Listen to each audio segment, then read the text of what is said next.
Okay, good day everyone. So, Fixia here. So, meron naman tayong bagong Siyente. Ito ay Presonus AR12 USB. Ayan. So, ang sabi ni client, wala daw siyang left channel sa main out. Ito yun. So, nilagyan natin siya ng output. Yan. So, check natin kung wala talaga siyang output sa channel ng left. So, like this. Check hey, check. Check, check, check. Check, check. Check hey, check. Check, check. So, ipapan natin sa left. Check, check, check, check, check, check, check. So, may indicator siya kaso wala siyang output. Check, check, check. So, pan ulit natin sa right. Check hey, check, check, check hey, hey. Check, check, check hey. Check hey, hey. Okay, so wala siyang left channel. So, check natin kung ano nangyari. So, let's go. Disassemble na natin. Then, check natin kung anong nangyari sa left channel. Okay, let's go.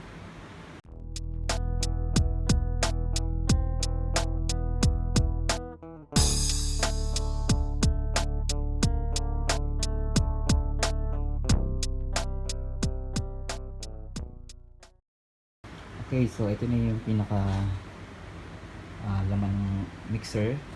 So, check natin tong board na to. Itong board na to. So, papabaklasin natin yan, ilalabas natin, pull out natin yan para makita natin yung sa left channel niya. Okay, let's go. Baklasin natin yan.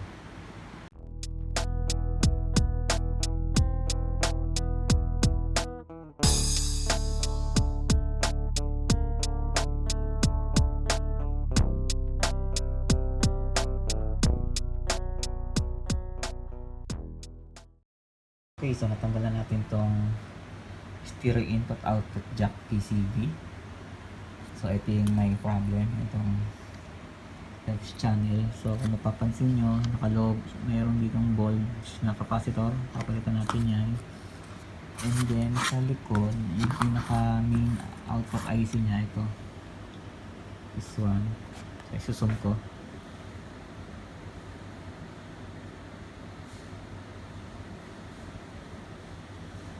Ayan, medyo yan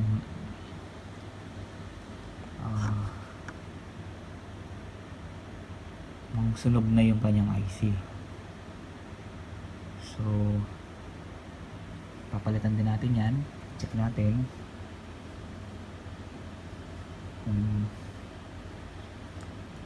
Check natin yung mga nakapalibot dyan na resistor. Yan, yung mga capacitor. Check natin yan.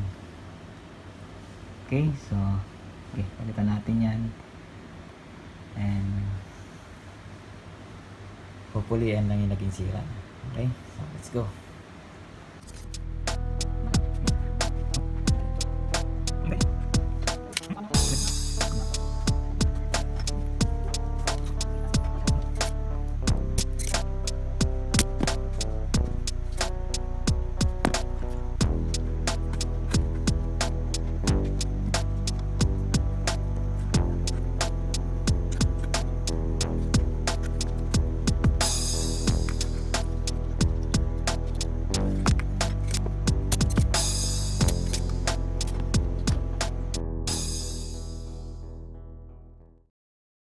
Okay, so nagtanggal na natin yung IC and then yung capacitor na dalawa.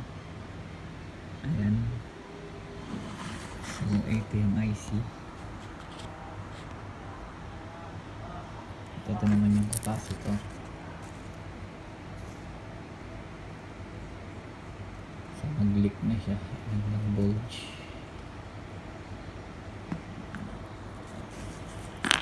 Yung isa palitan na rin natin.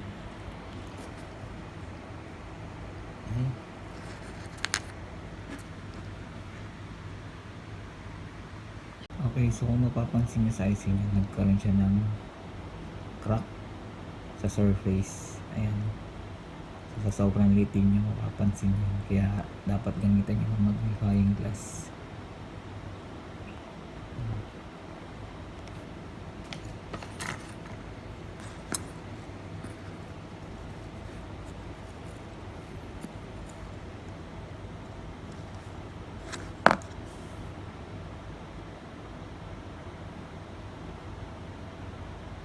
So, palitan natin yan and then test natin kung okay na yung left channel niya.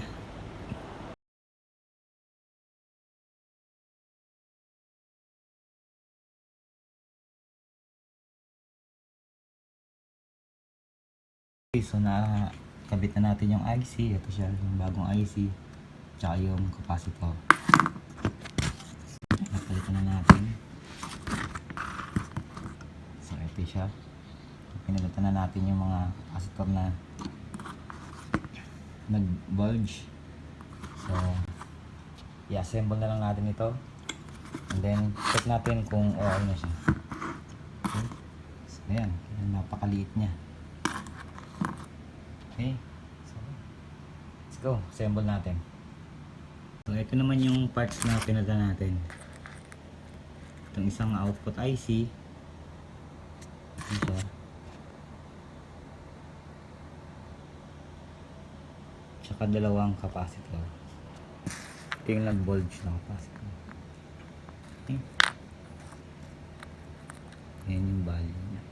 220 UF 16 volt. So ayan yung makita natin sira. Okay, so assemble tayo. Then test. Okay.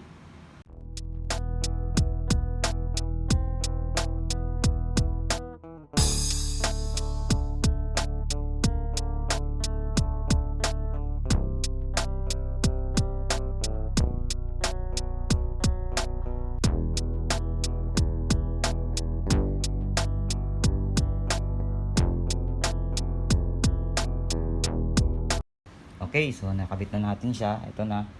So naglagay muna tayo ng XLR output papunta dun sa speaker dito sa left para malaman natin kung merong output. Okay? Check, hey, hey, sound, check, check, hey, hey. Sound, 1, 2, sound, check. So meron na siyang output. So lipat natin siya sa right channel para sigurado.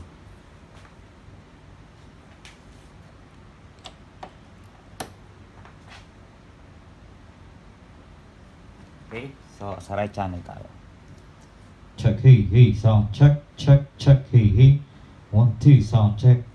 Okay, so meron ulit. So lipat ulit natin.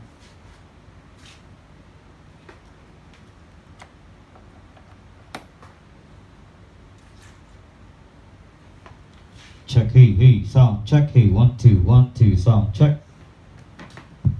Okay, so goods na yung ating mixer. So working na siya. So ibabalik na natin yung mga knobs and then tutornil na natin. So ang pinalitan lang natin ay dalawang capacitor at isang maliit na IC. So ayan yung pinalitan natin. Okay, so working na ulit siya sa left channel. Check, hey, sound, check, 1, 2, 2, sound, check, hey, 1, 2, 2, 1, 2, sound, check. Okay. So i-assemble na lang natin to. So muli, Pixia here. Thank you for watching.